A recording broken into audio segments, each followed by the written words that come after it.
Hey everyone. Okay, so it's Dre Patterson here. First and foremost, I want to apologize for making this video very, very late. I did say that I was going to continue my video actually like the day after or try to make it on the same day, but life happened, kids happened in particular. So I wasn't able to make a video up until now. So I first want to apologize to anybody that was trying to tune in to see what my part two was about. Just to give you a little rundown, my first video was about the Bell Let's Talk situation and how I didn't necessarily agree with Bell being in that part of the Bell Let's Talk hashtag because Bell, when it comes to employees, it's complete opposite in terms of the fact that they care for mental health. I completely disagree. I personally feel like it was like a publicity type thing. Like it wasn't for the right reasons that it should be. So my argument was I don't think that Bell should be in the hashtag Bell Let's Talk. It should be like Let's Talk or something because I gave my first reasons why when in my previous video when I was talking about Bell Express views. So this time I'm going to talk about my issues with Virgin switching to Bell and whatnot. So where I left off was pretty much Bell had fired me at Bell Express View. I felt that I had tried my best, and clearly my best wasn't good enough. So, on to the next chapter of life, where after I got fired from there, I was devastated when I went home. But I started looking for other jobs, and I was lucky enough to get a job at Virgin Mobile. Now, I just want to say a few things about Virgin Mobile itself, like everything from the training to even the interviewing process. It was really cool. Like, Virgin's motto was, I felt that was like to hire like-minded people. Like, they wanted to make sure that everybody kind of was on the same page and whatnot. And it was like, I would say that I built a lot of family at Virgin Mobile. There's still people that make me smile, that make me laugh, memories that I have that I don't think I'll ever forget there. A ton of good people. And it's just sad that Bell bought Virgin over.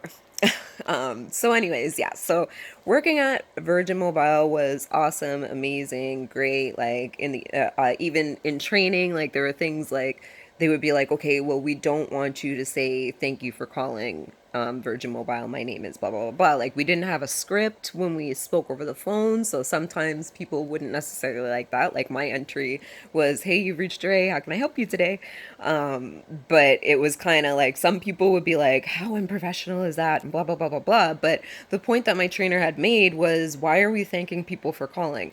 Number one, most of the time, they're probably going to be pretty upset while you're calling your phone company, internet company, cable company. Like, you don't call your company to be like, hey, you're doing a great job, keep it up, blah, blah, blah, blah, blah. No, you call when there's an issue. So to me, I was like, yeah, that's very true. So I thought that was really, really cool. So that was one of the very many cool things that we got to do at Virgin. We built such a great family. Like, we would all go out Friday nights. It was really, really cool. A lot of good people. But back to now with Virgin, it was great. We were prepaid, then we switched to postpaid. Sure, plenty of people remember that. But yeah, we switched to postpaid, and that's when things started to get a little stressful. And then Bell came in and bought out Virgin. First of all, how they did it was they came to Virgin, like at Virgin, we were like, okay, there's weird things going on. Like, we're starting to have different, like, just a lot of different changes that didn't make sense. I was to a point, like, after about a year in, maybe 2 years in, like I was just like, hold on, like these mottos are starting to change, like Virgin's vibe is starting to change. And at this time we were aware that Bell Express View was coming in. They wanted to know like how we do our stuff because Virgin Mobile was getting excellent ratings to my understanding in terms of customer service. Like, we got the JD Power Award like every year because we were doing something different than what other companies were doing. They were very involved with their employees. It was awesome. It was an awesome place to work. I loved getting up in the morning and going to work. It was great. But yeah, so all good things must come to an end. So when they came in and they had this big conference for us and like tried to tell us, oh, we're gonna have a change and it's gonna be great, and they were telling us all these awesome things, like all the extra benefits that Bell has. And don't get me wrong, Bell does have amazing perks and stuff for employees, so they did bring a lot of that over, which was really cool because Virgin was fairly an early company. But things definitely changed and it went back to the Bell, just the Bell way of doing things. They brought people over from Bell, but just in terms of us in our phone calls, people were upset, and the way that they were scripting us to talk to our customers when situations weren't really situations. Like we'd be backlogged a certain way, and then we'd be told to tell our customer, oh, it's still the standard time, because I guess legally you have to give the standard 24 to 48 hours, even if it's going to be, say, 2 weeks or a week long waits. Well, that was what I was told, or that was what I understood it to be. So those things didn't sit right to me, and I started to get stressed out. I missed a lot of work. I actually started print screening certain things because all of a sudden with the employee engagement things had went down. So I started print screening, oh, you guys said you were going to do this, or I messaged you guys here, I didn't get a response, or this was a response I got to that, blah blah blah blah blah. So it was a pretty good letter, I must say. It expressed all of my concerns, and I felt like I backed up everything that I needed to back up, to the point where I actually got to speak with the CEO of the company, and we sat down in a meeting. And that was the other thing at Virgin Mobile, like your CEOs, you could walk right in and speak to them. But once Bell came into place, I feel like they weren't as available, and which probably they definitely weren't. It's the CEO. I'm not saying that you should be expected to be able to engage with the top people of the company, but to me, if I was the CEO, I know that the people on the front line, say the call center agents, because we are front line, we're the first point of contact for a client. So yeah, we are the front line. You would care most about them because they're the first impression to a customer. But it seemed like things were going backwards rather than forwards. And I started talking to my fellow coworkers and stuff, and they started to feel the same. And it was really sad. So I actually felt like I was starting to go through depression because sometimes, one, I felt like I was having to lie to my clients. My issue was call time again.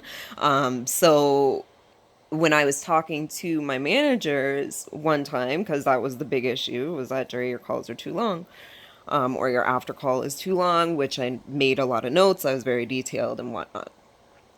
So I do remember one manager listening to my call. Again, I was trying to get help. Like, I don't know how I can lower my call. Like, I do not know how I can cut this conversation or lower my conversation. So one manager actually sat down side by side and listened to me. And after we got off the call, she was like, you know what, Jerry, you did an excellent job. You did a great job.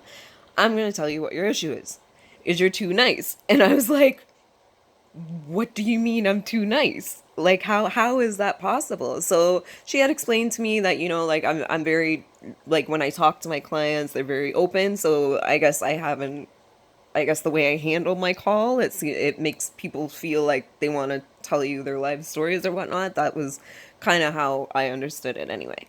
But to me, that was great and well. Like, yeah, I love hearing that. But at that time, I was very, very stressed too. And I was taking it very, very seriously. Like, this was actually an issue. I don't understand how you want me to take this call time smaller. I don't understand why we're telling these customers this. I don't understand all these things. And even the managers themselves, the managers were people that I was working with Virgin when they first began, and some of them had become a manager after. So these are people that I can have real conversations with and open conversations with. And that was how Virgin was. Like, we could have open conversations as employees. Again, until Bell came about doing things. Our surveys started to be a multiple choice survey, for example. And that was one thing I didn't like about employee surveys. That, like, yes, I understand that, some people can carry on. I'm probably one of those people that we carry on and like give you 50 pages of things. But to me, if you're trying to really, your employees are the most important. So you really do want to know everything. Like, don't close it off to just a multiple choice question in terms of always, sometimes, rarely, never. Like, there's a lot of in between in there, and especially when it comes to employee satisfaction. For me, there was a small spot at the end where it was like, anything else you want to add, which that's where I added. But of course, it was only a small little spot to write. So, I flipped it over, wrote on the back and whatnot. But I could have needed like 20 pages, if anything. But anyway, so yeah, all these things started changing and whatnot. I was finding it very stressful to deal with. Every customer that we were getting was really, really frustrated.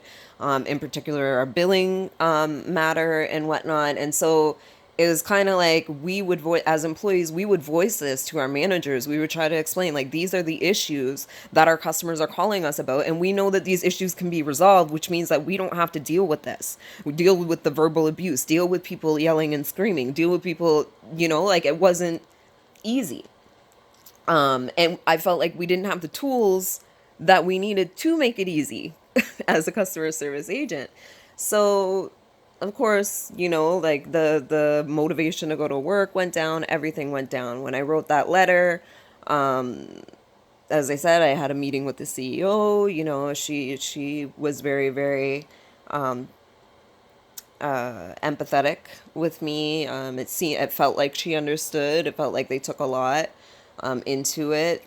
They decided to make like an employee committee, which they said I could go on.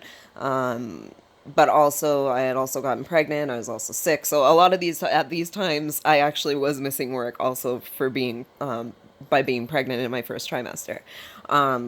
So I didn't really get to see what was going on or what transpired of that letter or that message. But once I came back from my year off of work, or like year and a half or whatever, people were not happy. Like the hiring process, there's a lot of people, like we were just becoming more and more like a regular standard call center.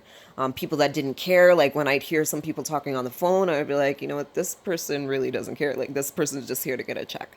And some people are, and don't get me wrong, if that's what you want to do, that's what you want to do. But I also feel like if you like your job and you enjoy your job, then you're going to care a little bit more about it, which the more classes that were hired, even the previous employees that I had worked with the year before, like the family that we had built, like they would just be like, Dre, like this place is, it's just becoming. I had 2 weeks of training, which everything had changed because we switched from prepaid to postpaid, and I had left when we were just switching over and like learning the new tools and stuff to use. So I had to relearn that stuff, but I just felt like I was another number. And then I could never see the CEOs. Like the CEOs were never there. They were more so at the Bell building, a lot of answers. Like I just seen a lot of the same Bell model starting to come through.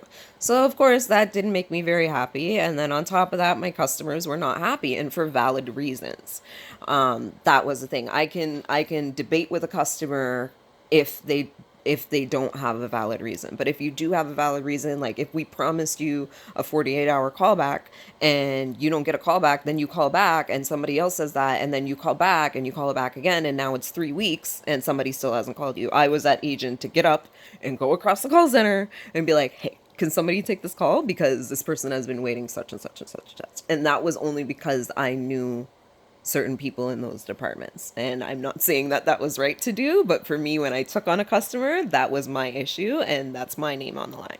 So I would do everything I possibly could. And again, that would turn out to be a 1 hour call, and our calls are supposed to be 5 minutes. So of course, I got pulled into meetings again. Oh, I forgot. After I had that meeting, or after I sent that letter the first time and I spoke to them, one thing that they had said to me, they were like, you know what, Jerry, we read your letter and you made a lot of great points. But our argument was, but you haven't really been here. You haven't really been putting a lot of work in. And I'm like, okay, but the reason I'm not here is because of all these reasons that I posted in this letter. So yeah, so needless to say, again, I'm back from maternity leave. Things are going okay. I'm getting more and more stressed because the workload and stuff is becoming a lot. Our everything, just to me, everything didn't feel morally right. What was going on? So then I tried to go to, I believe it was retail support, because I felt like that was a lot easier than dealing with customers for that specific time. And so I remember I had taken more time off work and I had went to go see my doctor because I started having like breakdowns, like mental breakdowns, even before going to work, like not wanting to go.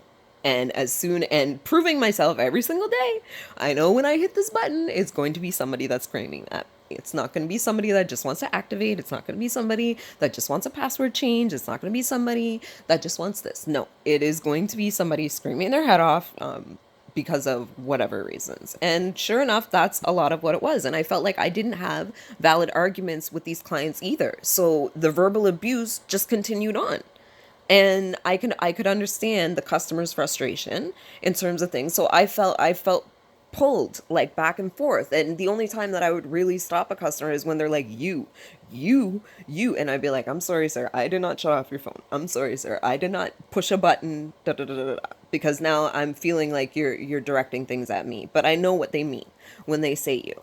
But sometimes it's really hard. And then when you feel like you don't have that company backing you up, or when you try to transfer to a manager per se, the manager's like, okay, tell them I'll call them back in 24 to 48 hours. Now, which person is that's so frustrated wants to be called back in 24 to 48 hours? I would say a very small percentage of my customers were like, okay, fine.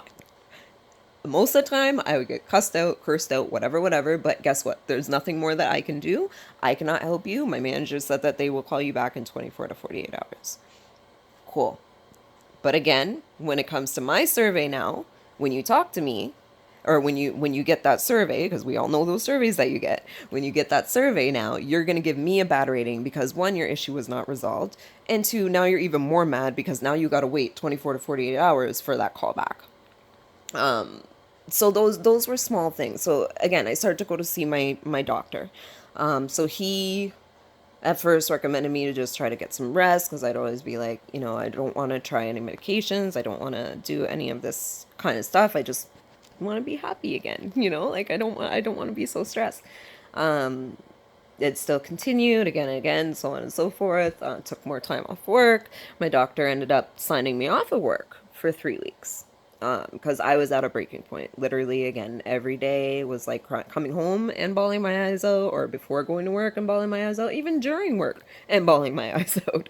Like it was just, when I look back at it, I was pretty much severely depressed at that point. And I do honestly feel like it was because of Bell.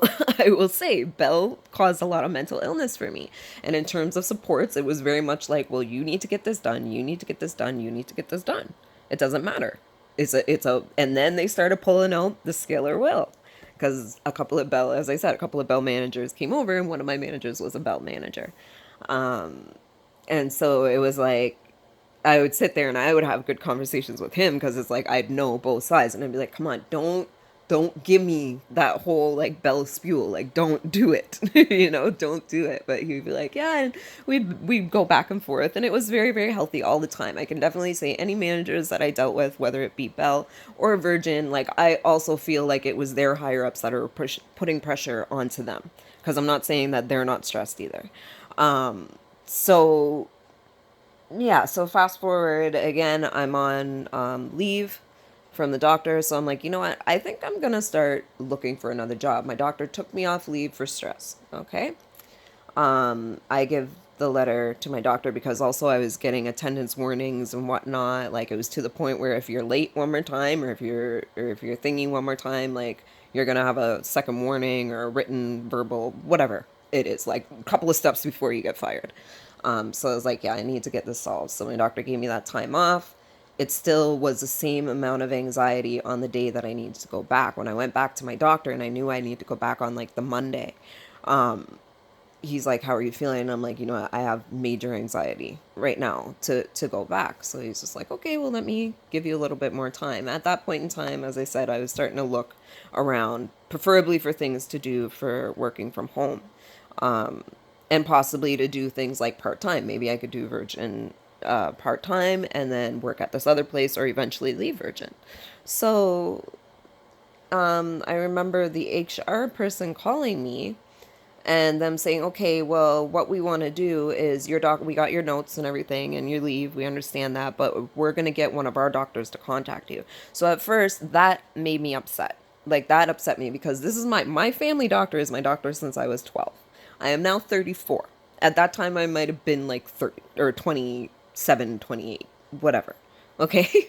But anyways, and my doctor even was a little insulted by it because of the results. But anyways, so they like, okay, well, this is Bell protocol. Like, we need to get our doctors involved to make sure that everything is okay. Now, what that tells me is that we don't believe what your doctors say, and we're gonna judge you ourselves. So I'm like, okay, cool, whatever. So I talked to the Bell medical team or whatever that called me. They asked me what's going on, and I said, I really did stress on the fact that I feel like Bell is making me lie. I feel like these things are going on, this, that, and the other. It's not fair. Blah blah blah blah blah. So then he was like, well, I'm gonna recommend that you get a psychotherapist. And I was like, okay. And he's like, so that's what you're gonna need to do is go and get a psychotherapist. So I went back to my doctor, my family doctor, and I was like, okay, well, they're telling me to get a psychotherapist or whatever. Oh wait, and not too long after that, after speaking to the Bell, I believe that I got a contact from the HR department at Virgin that was like, okay, your time is coming up, and your leave is coming up, and so we need to know when you're going to do a return to work date or something like that. And I was like, well, I'm not really sure. I still need to talk to my doctor, blah, blah, blah, blah, blah. At this time, I had also found another place that was hiring, a place called Blow Dry Bar, the Blow Dry Bar. There's two in Toronto. So you didn't necessarily have to have any hairstyling experience. Some people could get it and do it no problem. So I would go there, and it was just like it wasn't necessarily, it's not paid training or anything like that. They were just giving you a couple of sessions to see if you want to go into the training and actually be hired. So I was doing that. So yeah, so as I was doing that, I get the phone call from the HR representative that's like, okay, well, you need to come back because, we spoke to Bell's doctors, and Bell's doctors said that you need to go and see a psychotherapist. And then, yeah, so clearly your issue is resolved. And I was like, no, not necessarily, because I don't feel that I'm ready to go back to work. And I don't necessarily agree with getting a psychotherapist. But I'm going to go and talk to my doctor. And then she pretty much left it to me like, well, this is your return date. If you decide not to come back on this date, then we're going to consider it abandonment of job. So when I went back to my doctor and I explained all that to him, and I said, okay, well, they recommended me a psychotherapist. They said, oh, well, the psychotherapist, well, my doctor said, well, Jerry, all a psychotherapist is going to help you cope with what you're doing. And if you feel like you're lying and stuff like that, then that's not necessarily right. And I was like, exactly. And he's like, you know what? So I could see that he was getting a little agitated at the fact that they did not, one, like, pretty much gave me an ultimatum, pretty much like, come back to work even though I wasn't mentally well enough. Come back to work or you're fired, bottom line. So then my doctor was like, you know what, you want me to sign you off work because a psychotherapist is not what you need. So then I was like, you know what, yeah, I was actually to the point to stop working, to stop making money. I couldn't do it anymore. So pretty much like that's kind of just a couple of things that Bell does. So if you guys really care so much about Bell Let's Talk and mental illness, then why are you doing this to your employees? Worse yet, sending in Bell's doctors. Like, to me, that is a huge no-no. Yes, I understand there's doctors out there that will do anything for a dollar and whatnot, but that's not our problem. That's not my employee's problem. Me as an employee's problem. That's not you as a company's issue. If this is what the doctor says, then this is what the doctor says, in my opinion.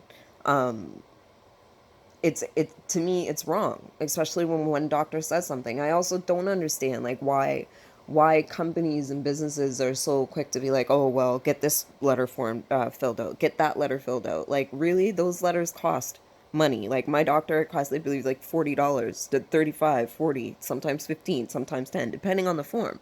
So that's a lot of money. And just for you to sit there and send a Bell doctor to me to sit there and tell me, no, no, no, your doctor is wrong. This is what we recommend, and this is what you need to do if you want to stay with our company. I just feel it's completely wrong, and for those reasons, I feel that this Bell Let's Talk business is not all it's thinged up to be, because just the experience of, alone that I've had myself, things that I've seen, friends that I've talked to, people that I've talked to that have previously worked at Bell, it's normally always that story.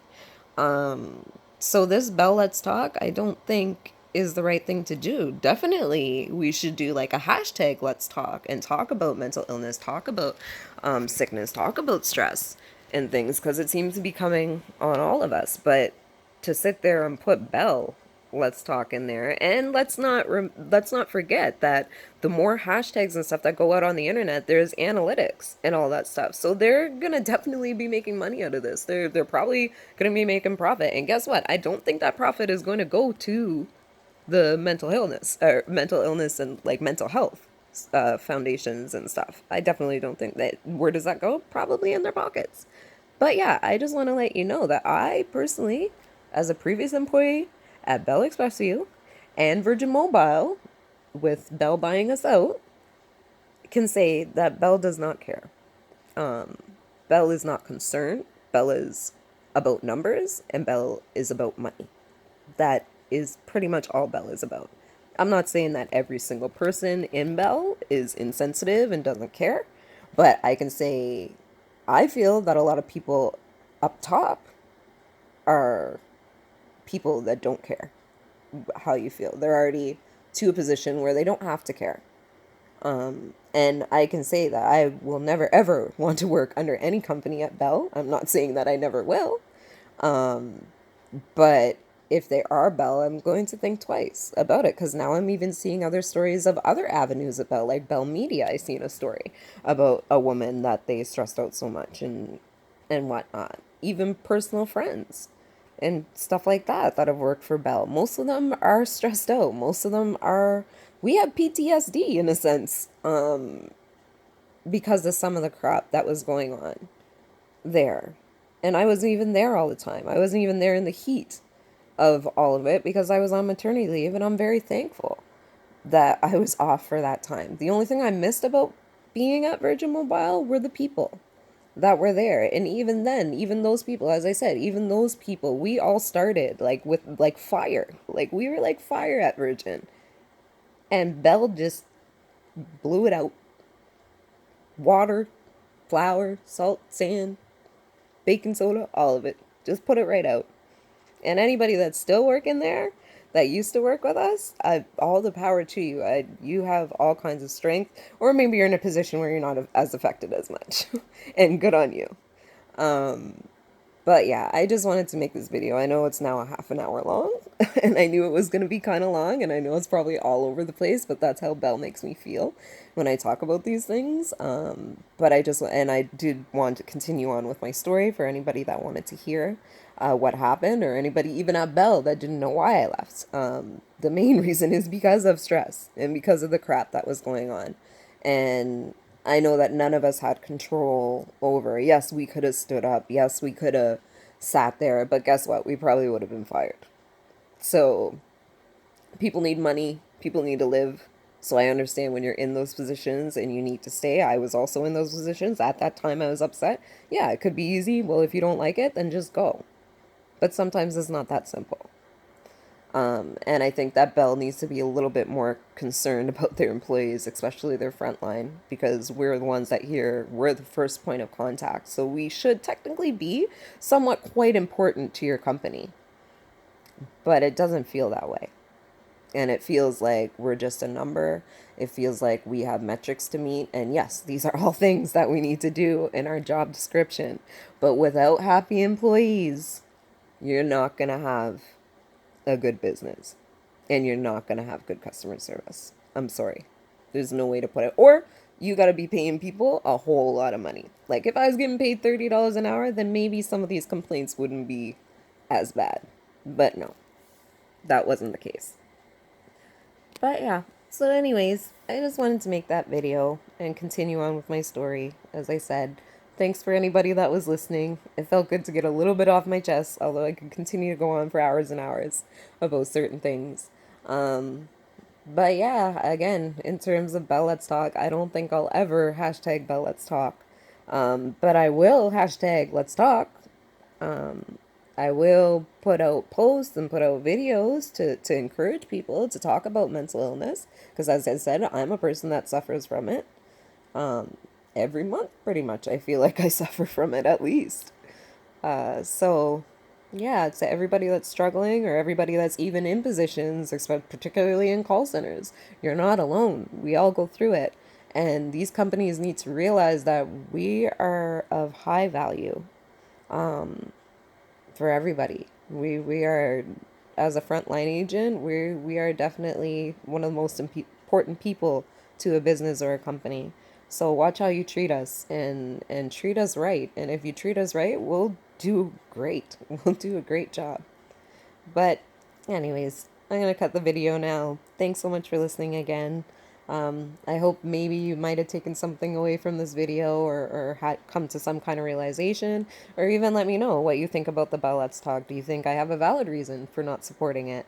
Um, I believe that I do on one hand. On one hand, I don't necessarily believe so because these are my personal reasons and it's for a bigger situation. But being somebody that suffers from mental health as well, I wouldn't want donations from a company that's treating people or giving people mental illness, whether it be stress, whether it be whatever. No, I don't want that support. Sorry. That's just my opinion. But again, thanks for listening. I hope everybody has a great day. And until next time, bye.